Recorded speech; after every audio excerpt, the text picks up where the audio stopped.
Pessoal, eu vou fazer uma introduçãozinha aqui, tá? O PE Anel. Vocês viram que a gente deu uma alterada no tempo aí na ordem das apresentações. Isso porque o Everson tem um compromisso agora de manhã cedo, então ele pediu para apresentar mais cedo. Então a gente adequou isso para conseguir ver o que eles lá tinham para dizer. Então, vou falar um pouquinho aqui. Alguma coisa até vai ser um pouco repetida, né, do que o Everson já falou. E vou dar uma introduçãozinha, depois eu vou falar um pouco do RCB. Tá? Vamos lá. Bom, então como o Everson falou, né, a documentação básica são os procedimentos do Programa de Eficiência Energética, que é o PROPE, que é o guia, ele é elaborado pela ANEEL, né, ele fica lá no site da ANEEL, são acho que 10 módulos, se eu não me engano, tá? São vários módulos e ele é um guia, ele é voltado às distribuidoras, tá? As distribuidoras, para elaboração, de cada distribuidora elabora o seu programa de eficiência energética. Tá? Então, deixei o site aqui, depois se vocês quiserem entrar lá também dar uma olhada quem quiser fazer um projeto, obrigatoriamente vai ter que conhecer esse guia, porque no edital nem sempre tem todas as informações. Então, fica lá no site da ANEEL. Então, o programa de eficiência energética ele é realizado anualmente, né, pelas concessionárias e permissionárias, dentro das cláusulas aí de contrato de concessões, as leis aí também que o Everson já citou, né, e a legislação ela determina que as concessionárias, né, e permissionárias devem aplicar 0,5% da receita operacional líquida em projetos de eficiência energética, tá dentro aí do âmbito do PE. Tá? Então, 0,5% da receita operacional líquida das distribuidoras vai para isso. Um bom dinheiro aí, dá para fazer bastante projeto com isso. Tá? Eu vou falar um pouquinho mais aqui da Electro, né, porque a Electro é a concessionária que atende lá a Atibaia, eu trabalhei lá em Atibaia, a gente colocou um projeto pela Electro, então é o que eu tenho um pouquinho mais de conhecimento. Mas a concessionária que atende vocês aí, eu sei que tem gente aqui do Brasil todo, então a sua concessionária solta o edital, você tem que entrar no edital da sua concessionária. Né? Então, no caso da Electro, ela tem lá, assim como a CPFL, que o Everson também falou, ela tem lá uma parte no site dela que ela divulga as chamadas públicas. Né? Então, anualmente, pelo menos uma chamada pública sai. Então, esse ano a Electro não saiu ainda, ano passado teve duas aí na Electro. Então, você pode dar uma olhada na sua concessionária, se já saiu ou não, e já preparar um projeto, porque uma vez por ano sai. Então, aqui mais um exemplo, né, o cronograma aí da Electro, desde a abertura da chamada pública até o período que você precisa incluir o seu pré-diagnóstico, que é a primeira fase, né, tem aproximadamente 2 meses. 2 meses, aí a gente estava falando de tempo, é um tempo assim meio curto para você sair do zero e montar um pré-diagnóstico. Eu vou deixar abrir o edital para estudar, para daí montar a documentação, para fazer as medições e enviar toda a documentação no prazo de 2 meses é um período meio curto. Então, o que já puder deixar adiantado, já é uma recomendação minha, já deixa adiantado. Se você já tem um projeto passado, já deixa, já seleciona lá a sua estação, o sistema que você vai fazer o pré-projeto, e já deixa meio no jeito. Na hora que sair o edital, aí você vai lá, faz as alterações e já está com toda a documentação praticamente pronta. Né? Além de que 2 meses, muitas vezes é um prazo curto, a gente precisa ter 3 orçamentos, né? Então, aqui no caso a Electro solicitava para a gente 3 orçamentos, então às vezes a gente não consegue 3 orçamentos, eu tive esse problema lá em Atibaia, as empresas às vezes demoram muito para mandar orçamento, ela sabe que é só orçamento mesmo, a empresa pública não vai comprar, ela tem que licitar, mas ela precisa de orçamento, então deixa a gente lá no fim da fila para mandar um orçamento. Não sei se alguns de vocês aí devem passar por isso também. Tá? Então, falar um pouquinho das fases, né, que o pré-diagnóstico é o que a gente vai focar aqui hoje. Né? Então, tem as informações, os objetivos do projeto, as medições de consumo e demanda, né, pelo menos 7 dias, é um período que você precisa fazer uma medição com um equipamento, um medidor de energia e tudo mais. Né? A avaliação ex ante, que também faz parte aí do pré-diagnóstico, que é a avaliação completa com o cálculo de RCB do projeto, né? Isso obviamente O cálculo RCB nessa fase ele é estimado, você mede o que você tem hoje, você estima com os equipamentos novos, né? O cronograma de execução do seu projeto e a estratégia de medição e verificação. Tá? Depois a gente tem uma fase de diagnóstico, que é uma fase mais completa, né? Onde você vai fazer uma avaliação mais detalhada, né? Para consolidar realmente o seu pré-diagnóstico. Isso aqui já é depois, se você for aprovado na primeira fase, você já faz esse diagnóstico. E aí você tem a avaliação do plano de medição e verificação, a avaliação também do plano de medição e verificação. Aí depois disso tem a contratação do projeto e da obra, né, a execução da obra. Glauco está mudo? Não, acho que não, né? Tá todo mundo ok, ouvindo bem? Bom, vou Sim, seguir estamos porque acho ouvindo que... bem. Tá, ok. Então, a contratação do projeto e da obra. Aí, depois da contratação do projeto da obra, a gente tem a verificação, que é a ex post, né, que é depois que você executou a obra, o projeto, aí é feita uma avaliação completa do sistema que você instalou para ver se você vai atingir o RCB e o que você indicou lá no seu pré-diagnóstico e diagnóstico. Okay? Então, aqui a gente tem as fases, isso aqui também é lá da chamada pública da Electro. A gente tem as fases para um contrato de desempenho, que praticamente é igual, são iguais as fases para um contrato de cooperação técnica. Né? Eu vou falar um pouquinho o que é o contrato de desempenho, o que é o contrato de cooperação técnica, né? Onde você tem primeiro a elaboração do pré-diagnóstico, e depois você apresenta isso para a concessionária, ela avalia, aí depois você passa para a segunda fase, que você executa o diagnóstico, e ela avalia o seu diagnóstico, né? Que é um pouco mais completo, a consolidação do pré-diagnóstico. E aí depois você contrata a obra se você for aprovado. E aí no final ainda tem a última avaliação ex post. Então, assim, só para título de exemplo também aqui, a gente tem na Electro lá, a Electro teve dois, né? Então, o primeiro projeto de eficiência energética de 2019 foi um total de 15 milhões de reais, tá? Isso só para a área que a Electro atende. Então, eles foram distribuídos da seguinte tabela. Então, teve 10 milhões para a área industrial, 1 milhão para comércio e serviços públicos, poder público 1 milhão, residencial 2 e iluminação pública 1. A gente se encaixaria aí nos serviços públicos, né, a 1 milhão. 1 milhão nessa chamada, na outra, na segunda chamada, acho que teve por volta de 3, então foi em torno de uns 4 milhões no ano. E os projetos aí do PE tem que ter um aporte mínimo de 200 mil reais pelo PE, então você tem que fazer um projeto com um aporte mínimo de 200 mil e no máximo de 1,5 milhão. Tá? E aí o que aconteceu nesse primeiro projeto, né? O resultado final da segunda fase lá da Electro foi que tiveram 15 milhões de reais disponibilizados e foram 3,4 milhões de reais aprovados em projetos. Então sobrou 11 milhões e meio de reais. Foram 5 projetos.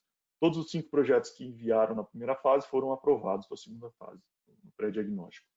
Então sobrou aí 11 milhões e meio de reais. Serviços públicos ali deu até 2 milhões, deu um pouco a mais do que tinha previsto inicialmente. A indústria, acho que ninguém quis dinheiro.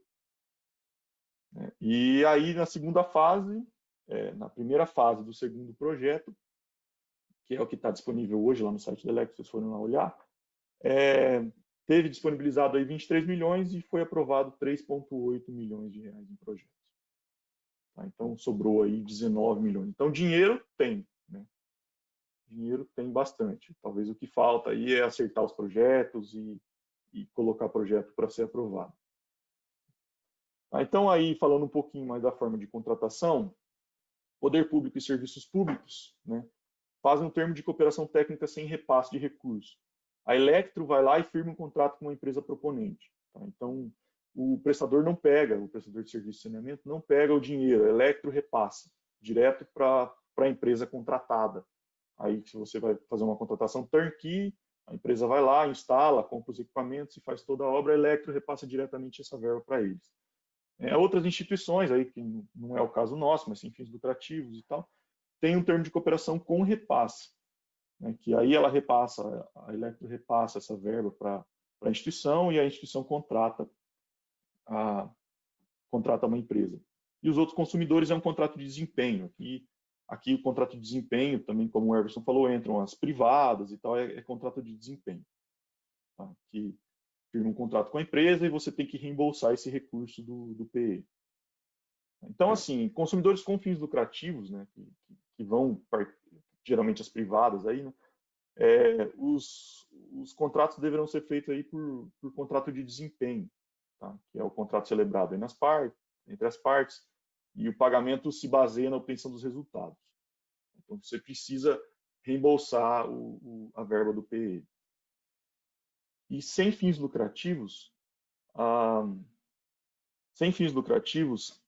as unidades de poder público ou serviços públicos, né, desde que não haja capital majoritariamente privado. Então, se você tem majoritariamente público, você pode participar aí como cooperação técnica, tá? Pegando a verba sem ter que reembolsar.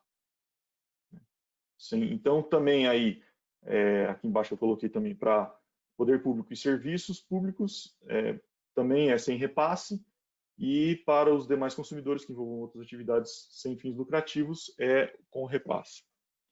Coloquei aqui a tabela da Electro, do primeiro projeto do ano passado, da primeira chamada pública, e essa tabela ela pode variar um pouco, tá? Eu vou mostrar no próximo slide os limites aí que a ANEEL impõe, né? Aí a gente tem a relação custo-benefício, é o maior critério de pontuação, aí, que nesse caso valia 30 pontos, que é composta aí por duas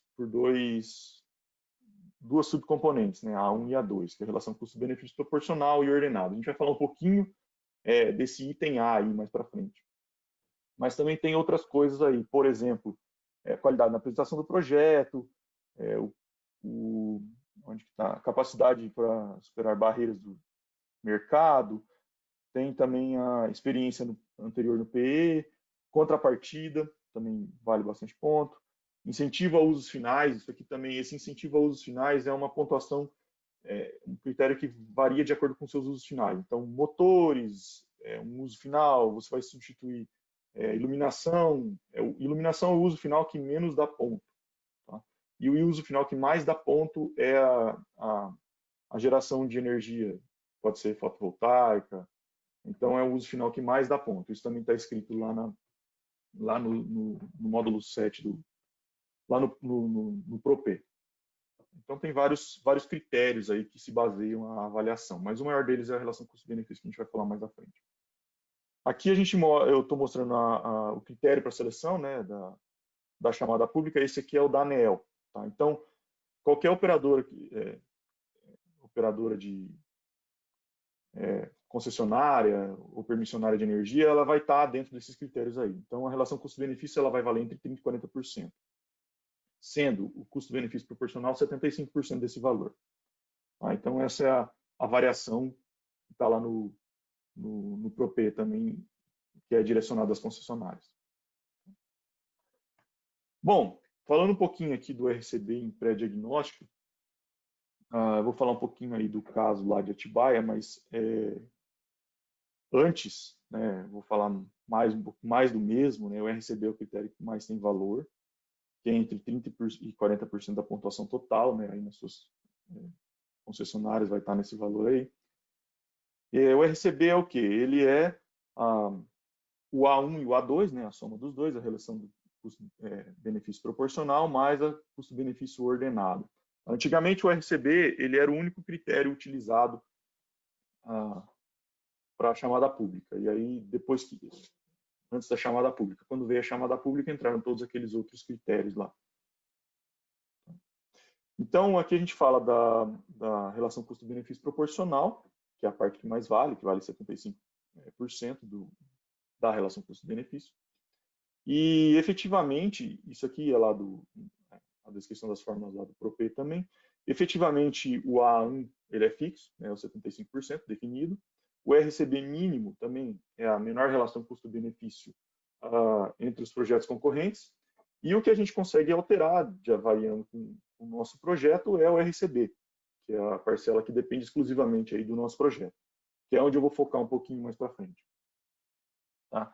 A segunda parcela está aqui, Eu não vou ficar detalhando muito as fórmulas, eu coloquei bastante fórmulas aqui também, mas para não ficar chato, ficar mostrando fórmula, a fórmula está no manual lá, no Propê, então quem tiver dúvida ou quem for fazer pode consultar lá. Tá?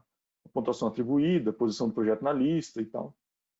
E o módulo STET do Propê é o módulo especificamente que trata do cálculo de RCB, tá? O cálculo da viabilidade. Então aqui a gente está falando que os critérios de avaliação, o benefício é a valoração da energia economizada e da redução de demanda na ponta.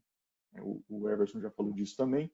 Então, esses são os benefícios que a gente busca: reduzir demanda na ponta e economizar energia. Tá? E o custo são os aportes feitos para que a gente tenha essa redução. Tá? E aí a gente pode falar do PE, do consumidor ou de terceiros. Tá? A gente vai comentar isso mais para frente também. As avaliações ex ante, que eu já falei também, que é executada na fase do pré-diagnóstico, e a ex post, que é executada mais à frente, lá depois da execução da obra. E aqui os custos, os custos, né, que a gente deve levar em consideração. Então, tem o ponto de vista do PE, os benefícios do nosso projeto são comparados aos custos aportados pelo PE, e do ponto de vista do projeto, né, que o projeto envolve todos os outros custos, além também dos custos somados do PE.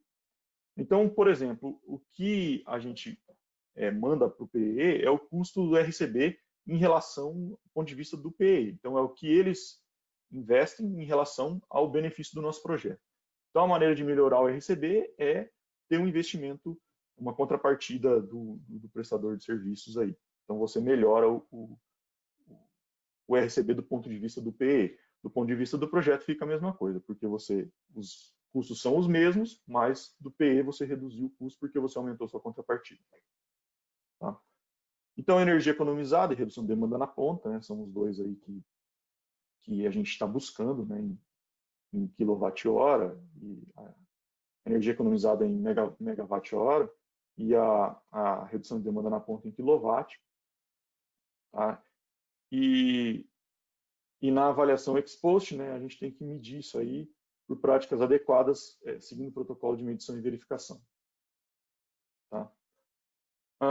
Aqui eu vou falar um pouquinho, né, que na avaliação ex ante você já precisa mirar a avaliação ex post, você precisa colocar valores conservadores, reais, que você consiga atingir. Porque se você chegar na avaliação ex post depois e você errou, inclusive do pré-diagnóstico para o diagnóstico, tem uma tolerância de 5% aí de erro que você pode ter. Se você passar disso, você tem que justificar. E se você chegar lá no final, o RCB exceder o valor máximo permitido, a concessionária pode reter, né, ela vai reduzir o valor investido. Aí você tem que dar uma contrapartida para chegar naquele RCB que você disse que ia ter, né, que você calculou que iria ter. O valor máximo de RCB, né? O que é o valor máximo de RCB? Por que tem um valor máximo de RCB? Porque o projeto de eficiência energética ele é feito com recurso advindo do conjunto de consumidores, né? Então é um recurso teoricamente público, né? E esse projeto de eficiência energética ele é investido nas prestadoras de serviço, em usos finais, porque o custo-benefício dele seria maior investindo nos custos, nas obras e sistemas finais do que investindo na melhoria do sistema elétrico. Né? Então, o RCB é calculado pela ótica do sistema elétrico, né? E do ponto de vista do PE, ele tem que ser menor ou igual a 0,8. Tá? Isso é condição para você ser classificado no PE. Tá? Tem algumas exceções aí à regra desse 0,8, né, que tem uma tabelinha aqui, que é um contrato de desempenho, que é 0,9, projeto piloto também não tem limite para receber, educacional também você não precisa fazer, mas não é o nosso caso aqui. Fontes incentivadas aí a receber menor ou igual 1. Bom, o RCB o que é? É o custo anualizado dividido pelo benefício anualizado total. Tá? Eu vou passar um pouquinho isso aqui, porque é muita forma, né? Isso aqui são os custos anualizados, tem o fator de recuperação de capital, que você entra com uma taxa de desconto considerada e também a quantidade de anos que os seus equipamentos têm de vida útil, né? E os benefícios que aqui a gente entra com a energia economizada, com a demanda evitada na ponta. né, e os custos da energia economizada e os custos de demanda evitada na ponta. Tá? Então, a gente calcula os benefícios dessa forma. Vou passar um pouquinho aqui também, porque são as fórmulas que estão lá, e geralmente aí os custos, né, de energia economizada e o custo de demanda evitada, ele pode ser fornecido pela concessionária. No nosso caso, que era Electro, a gente tinha uma tabela lá na planilha, que eu vou falar mais à frente, que eles disponibilizaram para a gente, já com esses custos de energia economizada e custo de demanda evitada. Então, é um cálculo a menos aí que a gente precisava fazer, porque a Electro já nos fornecia isso. Tá? Então, aqui para cada classe de consumo, nível de tensão aí da sua estação, você usava aí um custo de energia economizada, um custo de demanda evitada. Tá? O que realmente a gente precisava calcular era a energia atual, a energia anual economizada e a redução de demanda na ponta, né, demanda evitada na ponta. Tá?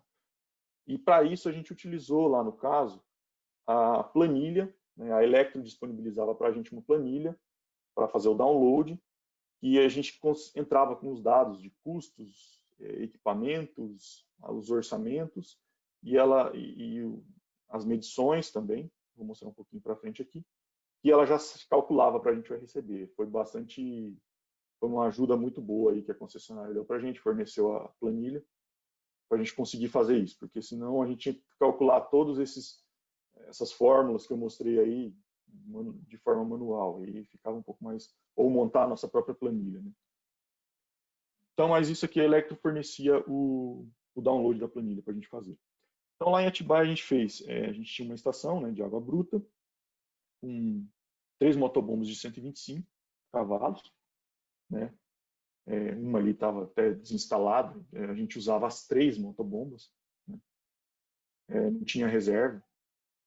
E a gente fizemos medições de consumo, de demanda, né, por pelo menos 7 dias, conforme era solicitado, né? E esse medidor aí, acho até que foi o medidor da Ares que a gente utilizou na época. A Ares tem um medidor desse aí, então quem for... eu coloquei a Aresp aqui, mas é Ares PCJ. Tá? A Ares PCJ tem um medidor de energia, um multimedidor, então pode pedir o equipamento emprestado que eles têm lá. E fizemos medições de energia, de demanda, né? E as medições de vazão, a gente tinha medidor eletromagnético, e medição também de pressão, a gente fez algumas outras medições aproveitando que a gente estava fazendo as medições todas. E a ideia era colocar um sistema novo, né? Trocar as bombas, os motores, o painel e tudo mais. Né? Então, a gente ia colocar umas bombas um pouco maiores, né, de 150 cavalos, para a gente ficar com 2 bombas ativas e mais uma reserva. Tá? E aí, isso aqui já é da planilha da Electro. Né? Então, os custos do projeto, a gente levantou os custos de motobombas, os custos de painel, os custos de gerenciador de energia, tudo que a gente ia instalar lá. E os custos ficaram aí em torno, 3 orçamentos para cada um e tudo mais, como a gente tinha que levantar. Então, os custos aí ficaram em torno aí de 200 vocês estão vendo meu mouse, né? De R$ 249 mil para a instalação de materiais, mais os custos de mão de obra, né, que a gente considerou mão de obra própria, a gente, com a nossa própria equipe de manutenção e operação, a gente ia realizar a instalação desses equipamentos. Né? E o custo de elaboração do pré-diagnóstico, a gente considerou que a gente ia contratar uma empresa do pré-diagnóstico, não, do diagnóstico, e o pré-diagnóstico a gente fez em casa lá. A gente teve um ano também que a gente participou, que teve uma empresa, uma Expo, alguém perguntou aí, que ajudou a gente a montar também um pré-diagnóstico, mas esse ano a gente montou com a ajuda até do pessoal do Proesa, com a ajuda da Ares, e a gente mesmo montou o pré-diagnóstico, até o GAT deu uma ajuda para a gente lá. E a instalação dos painéis e das motobombas aqui da mão de obra, né, de terceiros. O Julian também ajudou a gente a fazer as medições, né, que era um consultor aí das edições passadas. Então, a gente montou lá com a ajuda do próprio Proesa para participar aqui. E aí a gente tinha aqui uma mão de obra também e tudo mais. A gente também levantou outros custos, né, que eram obrigatórios, custos de transporte. Esses custos de transporte eram custos de fiscalização de obra, esse tipo de coisa, né, que a Electra também solicitava para a gente levantar esses custos. E o custo de outros custos, né, indiretos. Aqui também dá uma complicada no projeto, porque não são só os custos de RCB, as medições hidráulicas e elétricas que a gente faz. Então, a gente tem custo de administração, custo de auditoria contábil e tudo isso. Né? A gente não colocou esses custos aqui. Custo de marketing, né? Esse aqui foi o custo mais polêmico que a gente teve lá na época que a gente submeteu esse projeto, porque a gente foi desclassificado lá na época por causa dos custos de marketing. Os custos de marketing a gente colocou que ia fazer interno, a gente ia fazer uma placa, mandar fazer um banner lá e colocar na estação, uma placa na estação, um banner para colocar na sede, e a própria publicação ia ser no website da própria companhia. E a gente foi desclassificado porque a gente não tinha 3 orçamentos. Então, isso aqui também foi uma coisa de tempo que a gente não teve para fechar tudo que a gente precisava. Né? Então, a gente foi desclassificado porque os custos de marketing, que são R$950, que a gente orçou para fazer interno, em 300 mil, a gente foi desclassificado por isso. Então, talvez muitos projetos também sejam desclassificados por coisas pequenas que, se tivesse sido feito antes, a gente não seria. Né? Teria, talvez, acesso à verba. Treinamento e capacitação, né? Também a gente ia fazer treinamento e capacitação interno, né? O consumidor, a gente ia treinar o pessoal interno, com os fabricantes e tudo mais dos equipamentos. Descarte de materiais, a gente também tem que colocar o descarte, o que você vai fazer com motor velho, com bomba velha, com tudo isso. Né? No caso, a gente orçou aqui um leilão de sucata, né? E medição e verificação também, os custos de medição e verificação, da elaboração do plano e para o pessoal ir lá realizar a medição e verificação, se fosse contratar uma empresa, né, no caso. Então, são vários custos, não é só ir lá e medir o RCB e beleza. O RCB são vários custos que entram. Tá? Então, e tudo isso depois é transformado em custo anualizado, né? Porque o RCB leva em conta o custo anualizado do projeto. A gente considerou vida útil do painel, bombas e tudo mais de 10 anos. Tá? Os custos anualizados aqui. E aí, aqui os benefícios do projeto. Os benefícios do projeto, a gente tem que analisar o sistema atual e o sistema proposto. Né? O nosso sistema atual tinha 3 bombas lá de 76 kW, né? Então eles eram utilizados em torno de 20 horas por dia, né? Todos os dias do ano. Era uma estação de água bruta, então a gente usava todos os dias do ano, em torno de 20 horas por dia. Isso aqui também foi pego na medição que a gente fez com um analisador de energia, com um medidor de vazão. Então, a gente precisa colocar no relatório os gráficos do analisador de energia, do medidor de vazão, para comprovar que a gente utilizava aí as 20 horas por dia, 2 bombas, e uma outra a gente chegou em 16,48 horas por dia. Então, disso, quantos dias no horário de ponta, no mês, quantos meses, né, todos os 12 meses do ano, a gente usava as bombas no horário de ponta, por 4 dias e 3 horas, pelo menos. E aí a gente consegue calcular um fator de coincidência na ponta, né? Uma potência média na ponta de cada equipamento. Né? A planilha já nos dava isso. E a energia consumida e demanda média na ponta. Tá? Então a gente já chegava naqueles cálculos de energia consumida e demanda média na ponta do sistema atual. E aí a gente comparava com o sistema proposto, que a gente iria utilizar 20 horas por dia também, né? 365 dias no ano primeiro conjunto e os outros 2 182, porque a gente teria 2 conjuntos ativos, né, 100% do tempo. E aí a gente chegava também, a gente conseguiria tirar do horário de ponta, porque eu estaria aduzindo uma quantidade de água, um volume de água maior do que a gente tinha antes, então eu conseguiria desligar e encher meu reservatório antes do horário de ponta. E a energia consumida da primeira bomba aqui ficou muito maior, óbvio, né, porque eu estou com um equipamento maior, mas das 2 outras a gente teve uma redução. Né? Então, demanda média na ponta zerou e energia consumida aumentou no primeiro, mas reduziu nos outros 2. Né? Então, a gente tem aqui também que a planilha calculava a redução de demanda na ponta e a energia consumida. E aí a gente já tinha o cálculo, né, o custo de demanda evitado e o custo de energia evitado, que também foi fornecido pela companhia. E aí a gente já conseguia calcular o nosso RCB. Aqui eu falo do RCB de outros e o RCB total. O outros em relação aqui ao PE, né? E o RCB total, porque a empresa, a companhia, tinha também alguns investimentos, não eram muitos, mas tinham alguns investimentos feitos pela companhia que aumentavam aí na verdade, diminuíam o RCB total do PE, na verdade. Tá? Então, aqui eu coloquei só que a redução de demanda na ponta foi a demanda média na ponta atual menos a do proposto, e a demanda média na ponta é a potência instalada multiplicada pelo fator de coincidência na ponta. Tá? E aqui a energia economizada do atual menos do proposto é a energia consumida, né? Que é a potência instalada multiplicada pelas horas de funcionamento do sistema no ano. Tá? Também mesmo gráfico. E aí, no final das contas, a gente chegou num RCB lá, para esse projeto de 0,42, né, um RCB aí bem abaixo de 0,8, do ponto de vista do PE. Né? Então, sem considerar aqui os recursos aportados pela companhia. Tá? Então, era uma RCB permitida, esse aqui é tudo da planilha lá da Electra. Pessoal, lá de Atibaia era isso, é muito dado, muita tabela, né, muita fórmula.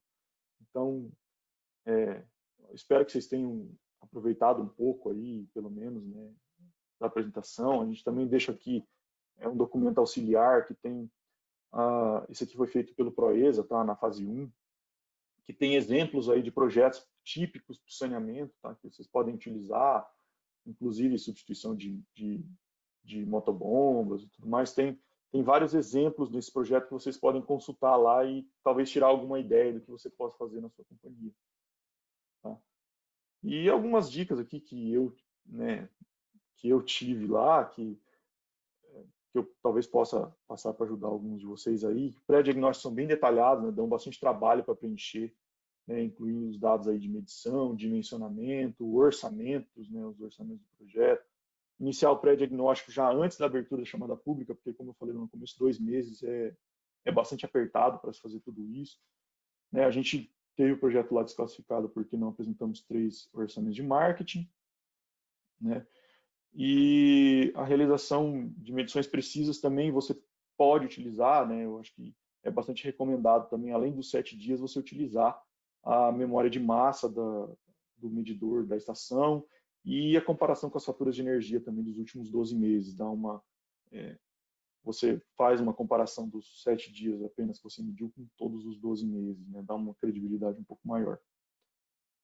Pessoal, também lembrando aí, aproveitar, quem for da CPFL está com o bônus motor aberto. Tá? O bônus motor é uma iniciativa também de eficiência energética. Você pode consultar no site do próprio bônus motor, dá desconto para substituição de motores antigos, né, de baixo rendimento, por motores novos de mais alto rendimento. Acho que é uma iniciativa com a VEG direto e a CPFL. Tá? Então, vocês podem consultar isso lá, quem for da CPFL. E era isso, pessoal.